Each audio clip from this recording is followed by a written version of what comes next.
नमस्कार मित्रांनो, आई कुठे काय करते या मालिकेच्या आजच्या भागात आपण पाहणार आहोत. अनिरुद्ध आप्पांना सह्या दाखवतच त्यांना म्हणतो की आप्पा या सह्या बघा आणि सगळ्यांना सांगा की या सह्या तुम्हीच केल्यात म्हणून. अनिरुद्ध आणि अभिषेकने आप्पांकडून इन्शुरन्स क्लेम करायचा आहे असं सांगत त्यांच्या सह्या घेतलेल्या असतात. त्या सह्या बघितल्यानंतर आप्पा अनिरुद्धला म्हणतात की तुम्ही तर मला सांगितलं होतं की इन्शुरन्स क्लेम करायचा आहे म्हणून. चोर घरात घुसला होता तेव्हा अनिरुद्ध आणि अभि तुम्ही दोघे माझ्याकडे आलात आणि माझ्या सह्या घेतल्या होत्या. तर अनिरुद्ध म्हणतो सॉरी आप्पा, मला हे करायचं नव्हतं, परंतु तुम्ही काही केल्या तयारच होत नव्हतात.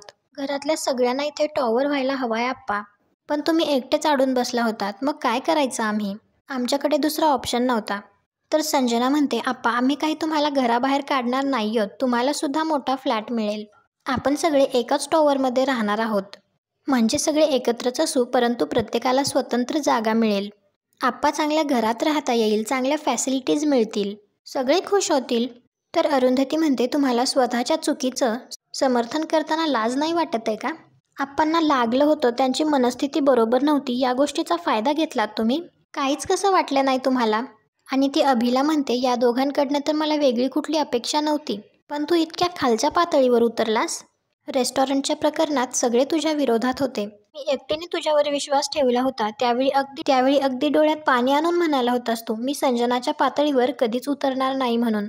मग आता काय झालं? स्वतःच्या आजोबांना फसवताना लाज नाही वाटली तुला? तर अभि म्हणतो आई मी आप्पांना फसवलेलं नाहीये, मी इतरांची साथ दिली. जर इथे टॉवर झाल्यानंतर सगळ्यांचं भलं होणार असेल तर हे घर बिल्डरला का नाही द्यायचं? उलट आप्पाच कोणाचा विचार न करता हट्टाला पेटले होते, चुकीचं आहे हे सगळं. आणि तू सुद्धा त्यांना सपोर्ट करत होतीस, म्हणून ते आमचं काही ऐकायलाच तयार नव्हते, म्हणून मी हे सगळं करायला तयार झालो. तर अरुंधती म्हणते वा अभि, एवढं होतं तर आमच्या दोघांचं मतपरिवर्तन करण्याचा प्रयत्न करायचा होतास ना तू. कधी येऊन आमच्याशी 2 शब्द शांतपणे बोललास? हा कुठला मार्ग निवडलास तू अभि? स्वतःच्या आजोबांना फसवून त्यांच्या सह्या घेतल्यास तू. आणि अरुंधती आप्पांना म्हणते आप्पा तुम्ही काही काळजी करू नका, तुम्हाला या घरातून कोणीही बाहेर काढू शकत नाही. तर अनिरुद्ध रागातच तिला म्हणतो त्यांना कोणीही घराच्या बाहेर काढत नाहीये, उगाच तू त्यांच्या डोक्यात काही भरवू नकोस, त्यातला आप्पांचा शेअर मी त्यांना द्यायला तयार आहे. तर अरुंधती म्हणते तुम्ही आप्पांना शेअर द्यायला तयार आहात? कोण आहात तुम्ही?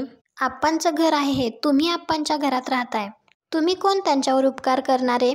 त्यावेळी आप्पा ते पेपर्स अनिरुद्धच्या हातात देत काही न बोलता तेथून जात असतात आणि त्याचवेळी ते अनिरुद्धला म्हणतात की कांचनला यातलं काही कळू देऊ नकोस, तिचा अजूनही तुझ्यावर खूप विश्वास आहे, तिला खूप मोठा धक्का बसेल, तिला सहन होणार नाही हे.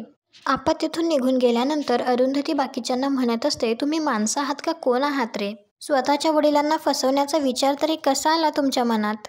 तर अनिरुद्ध ओरडून म्हणतो ए तोंड सांभाळून बोल, आम्ही काही त्यांना रस्त्यावर आणत नाहीये, त्यांना एक मोठा फ्लॅट आणि त्यांना पैसेही मिळणार आहेत, आणि काही चांगलं होण्यासाठी ना थोडं खोटं बोललं तरी चालतं. तर ईशा म्हणते आई आम्ही सगळे बाबांच्या बरोबर आहोत, आम्हाला नाही वाटत त्यांनी काही चुकीचं केलंय, सगळ्यांना हे घर विकायचे, आप्पा एकटेच ऐकत नव्हते, त्यामुळे आमच्याकडे दुसरा कोणता पर्यायच नव्हता. तर अरुंधती म्हणत असते काय बोलतीयस हे तू ईशा, कुठल्या गोष्टीचं समर्थन करतीयस? तर ईशा म्हणते आई तू तरी तुझ्या वागण्याचं समर्थन करू शकतेस का? कोणत्या कारणासाठी तू आप्पांना सपोर्ट करतीयस? त्यांना एकट्यांना हे घर पाडायचं नाही म्हणून कोणीच त्याला हात लावायचा नाही का? हे कोणतं लॉजिक आहे? आणि आई आहेस ना तू, तुला आमचे प्रॉब्लेम्स दिसत नाही आहेत का? आमचं आयुष्य आमची स्वप्न तुला दिसत नाही आहेत का आई? तर यश म्हणतो तुमचं आयुष्य तुमची स्वप्न तुम्ही स्वतःच्या जीवावर पूर्ण करा ना, कोण नाही म्हणतंय, पण या वयात आजी आप्पांना त्रास देऊन नक्की काय मिळवताय तुम्ही? तर अभि म्हणतो आम्ही आप्पांना त्रास देतोय हे तू पहिल्यांदा डोक्यातून काढून टाक, उलट आप्पांच्या या स्वभावाचा आम्हा सगळ्यांना त्रास होतोय. यश म्हणत असतो अरे अभि तुला कळत कसं नाहीये, संजना आणि बाबांनी तुमचा ब्रेनवॉश केलाय, तुम्ही दोघं त्यांच्या तालावर नाचताय. तर अभि म्हणतो आणि तू आईच्या तालावर नाचतोयस ते, तू या सगळ्याला का नाही म्हणतोयस रे? केवळ आई नाही म्हणतीये म्हणून ना? नाही म्हणायचा एकतरी व्हॅलिड रिझन आहे का तुझ्याकडे? तर यश म्हणत असतो आहेत, 100 कारणं आहेत माझ्याकडे. तर ईशा म्हणते जाऊ दे ना अभिदादा, कोणाला समजावतोयस तू, त्याला इथे टॉवर नकोय ना, मग त्याला आपण त्याचा शेअर देऊ, मग तो इथून निघून जाईल, आणि त्याला जर त्याचा शेअर नको असेल तर कोर्टात जाऊ देत, आपण त्याला तिथेच उत्तर देऊ. चांगली सुरुवात होत असताना मला या घरात भांडणं नको आहेत, आता जे व्हायचंय ते झालं, आता यावर एवढी चर्चा करायला नको.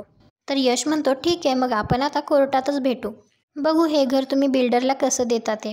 तर संजना म्हणते, अरे मूर्ख आहेस तू, कोर्टात जाऊन काय करणार आहेस? मेजॉरिटी लोकांनी सही केली आहे. अविनाशची NOC सुद्धा मिळाली, आप्पांनी सुद्धा सही केली आहे. तर तुझ्या एकट्याच्या सहीपासून काही अडणार नाही. त्यामुळे मूर्खपणा सोड. गुपचूप सही कर आणि तुझा तुझा शेअर घे, नाहीतर तुझे हात शेवटी रिकामेच राहतील आणि रडत बसण्याची वेळ येईल. तर यश म्हणतो, हे तू मला सांगू नकोस. तर संजना म्हणते, ठीक आहे. आणि ती आरोहीला म्हणते, तू तरी समजाव तुझ्या नवऱ्याला. नाहीतर मग तू तरी विचार कर, हातात पैसे नसतील, घर नसेल तर कसं वाढवणार आहेस ग तू तुझ्या बाळाला? शेवटी ना सगळे एका बाजूला ठेवावे लागतात. या जगात सगळ्यात जास्त व्हॅल्यू पैशालाच असते. तू जर स्मार्ट असशील आणि तुला हे सगळं कळत असेल तर यश म्हणतो, हे बघ, तिला काही सांगण्याची गरज नाहीये, समजले ना? तर अनिरुद्ध म्हणतो, संजना बास, चला आता. फुकट कशाला वेळ वाया घालवतीयेस? आपलं काम झालंय. आता यांना काय गोंधळ घालायचा ना तो घालू दे. आणि तो यशला म्हणतो, काही दिवसात बिल्डर हे घर रिकामं करायला येणार आहे. तेव्हा आता तू आणि आरोही तुमची सोय बघा. हवं तर या अरुंधतीकडे राहायला जा, ही सांभाळेल तुम्हाला. फुकटचे सल्ले देते ना, आता जबाबदारी पण घे म्हणावं. आणि अनिरुद्ध, संजना, ईशा आणि अभि तेथून निघून जातात. अरुंधतीला खूप वाईट वाटत असतं. ती म्हणत असते, आप्पांना या क्षणी काय वाटत असेल याची मी कल्पनाच नाही करू शकत.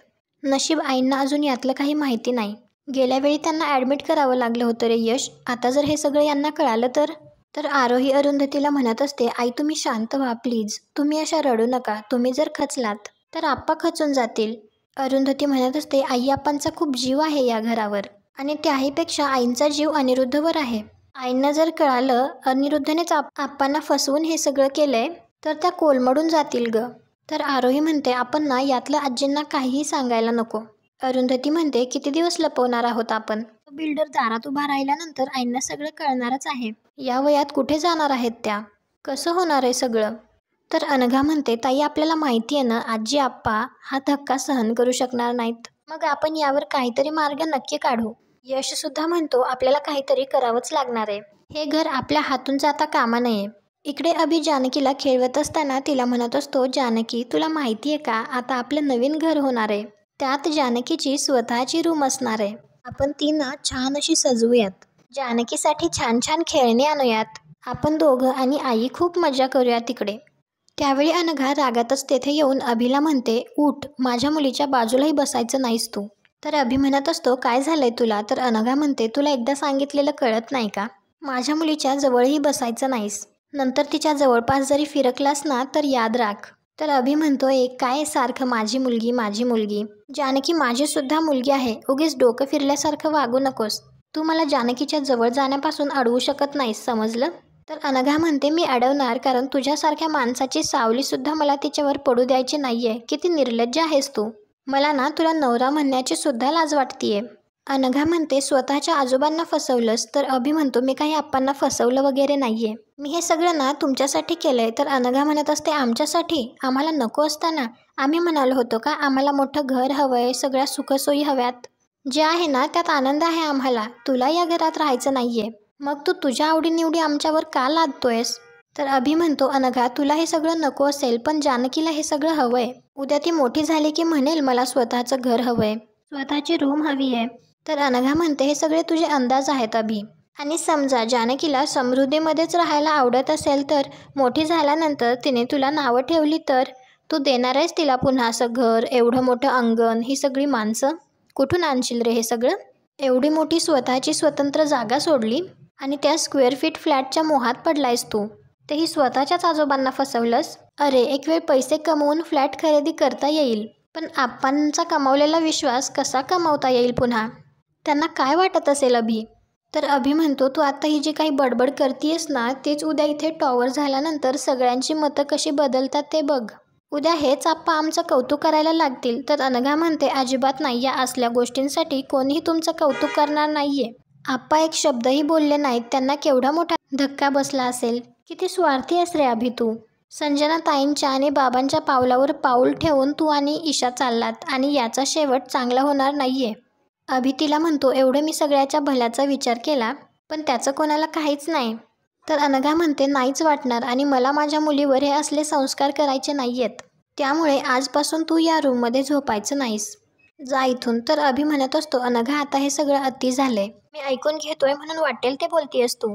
तर अनघा म्हणते, मी वाटेल ते बोलतेय आणि तू जे काही वागलायस त्याला आहे का काही निर्बंध? बास आता, मला तुझं तोंडही बघण्याची इच्छा नाहीये, जा इथून. तर अभि म्हणतो नाही जाणार, काय करशील? तर अनघा म्हणते अभि आता माझा आवाज चढेल आणि उगाच तमाशा होईल, जा इथून. तर अभि म्हणतो अनघा तू हे चांगलं करत नाहीयेस, तू माझ्या मुलीला माझ्यापासून तोडू शकत नाहीस. आणि अभि रागातच तेथून निघून जातो. यश ईशाच्या रूममध्ये येतो तर ईशा त्याला म्हणते तू जर मला सुनवायला आला असशील ना तर प्लीज इथून जा. तर यश हात जोडतच ईशाला म्हणत असतो मी हात जोडतो तुमच्या पुढे, पण प्लीज तू आणि अभि या सगळ्यात पडू नका. ईशा आपल्या किती आठवणी आहेत या घरात. तर ईशा म्हणते यश मला हे सगळं ऐकण्यात अजिबात इंटरेस्ट नाही, तू जा इथून प्लीज. ईशा प्लीज जरा आजी आप्पांचा विचार कर, त्यांचा किती जीव आहे या घरात. हे बघ बाबा आणि संजना तुमच्या डोक्यात वाटेल ते भरवतायत आणि तुम्ही ते सांगतील तसं वागतायत, प्लीज जरा विचार कर ना. योग्य काय अयोग्य काय तुला कळत नाहीये का? तर ईशा म्हणते यश योग्य काय अयोग्य काय हे तुला कळत नाहीये. या जाग्यावर जर टॉवर झाला तर आपल्या सगळ्यांचं भलं होईल, हे तुला का समजत नाहीये? उद्या तुझं मूल जन्माला आल्यानंतर या जुन्या घरात वाढवायचंय का तुला? तुला तुझं स्वतंत्र घर नकोय का यश? तर यश म्हणतो नकोय, नकोय मला स्वतंत्र फ्लॅट. आणि मी तुला गॅरंटी देऊन सांगतो तुम्ही जेव्हा टॉवरमध्ये राहायला जाल ना तेव्हा तुम्ही सुद्धा या घराला मिस कराल, या आपल्या समृद्धीला मिस कराल. ऐक माझं, अजूनही वेळ हातातून गेलेली नाहीये, वेळ जाण्याच्या आधी सावध व्हा. बाबा आणि संजनाला सांगून टाका की तुम्हाला हे घर बिल्डरला द्यायचं नाहीये. तर ईशा म्हणते एक मिनिट, आम्हाला हे घर बिल्डरला द्यायचं आहे आणि तू आम्हाला फोर्स नाही करू शकत यश, आम्ही असं काही बाबांना सांगणार नाही. हे बघ यश, माझं असं म्हणणं आहे की तू फुकट आप्पांना सपोर्ट करू नकोस, तू इमोशनली यात अडकू नकोस रे, तू सुद्धा हे घर बिल्डरला द्यायला तयार हो प्लीज. तर यश ईशाला म्हणत असतो प्लीज ईशा का हट्ट करतीयस तू, जरा आजी आप्पांच्या बाजूने विचार कर ना. तर ईशा म्हणते का करू, ते कधीतरी आमच्या बाजूने विचार करतात का?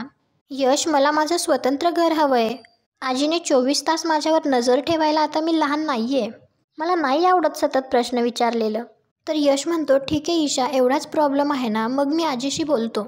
आजी यापुढे तुला कुठलेही प्रश्न विचारणार नाही आणि तुझ्यावर लक्षही ठेवणार नाही, आय प्रॉमिस.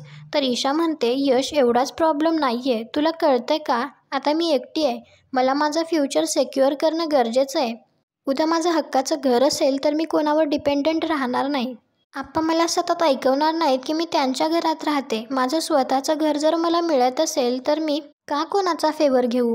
तर यश म्हणतो ईशा तुला या घरात राहायला कोणी बंदी घातली आहे, इतके दिवस तू आनंदाने राहतीयस ना, मग आता हे काय सुरू केलंयस तू. तर ईशा म्हणते मला आईची भीती वाटते, आई मला या घरातून काढून टाकेल असं मला वाटतं, कारण तिला माझी अजिबात काळजी नाही आहे यश. उद्या जर माझ्या विरुद्ध तिने आप्पांचे कान भरले तर काय करू मी, कोणाकडे जाऊ. तू भाऊ म्हणून मला कधीतरी सपोर्ट केलायस का रे. तर यश म्हणतो ठीक आहे, यापुढे मी तुला सपोर्ट करेन, तुझ्यासाठी तू सांगशील ते करेल, पण प्लीज प्लीज हे घर वाचव, आजी आप्पा या घराशिवाय जगू शकणार नाहीत. आणि आजचा भाग इथेच संपतो. पुढील भागात आपल्याला पाहायला मिळणार आहे अरुंधती समृद्धीकडे बघतच यशला म्हणत असते याच्याकडे नीट बघून घे, काय माहिती उद्या इथे हा बंगला उभा असेल नसेल, कमकुवत आपण पडलोय, आपण नाही वाचवू शकणार आता याला. त्यानंतर यश सगळ्यांना सांगतो की आजी आप्पा घर सोडून निघून गेलेत आणि हे ऐकून तर सगळ्यांना धक्काच बसतो. आपण एक चिठ्ठी लिहिलेली असते आणि त्यात लिहिलेलं असतं की आम्हाला इथे राहण्याची इच्छा नाहीये आणि तुम्ही आम्हाला शोधण्याची सुद्धा गरज नाहीये, ते जिकडे कुठे असतील तिथे आनंदात असतील, आमची काळजी करू नका असं लिहिलंय. तुम्हाला हा भाग कसा वाटला ते कमेंट करून नक्की सांगा. व्हिडिओला लाईक करा, आपल्या मराठी मालिका चॅनलला सबस्क्राईब करा. भेटू उद्याच्या भागात.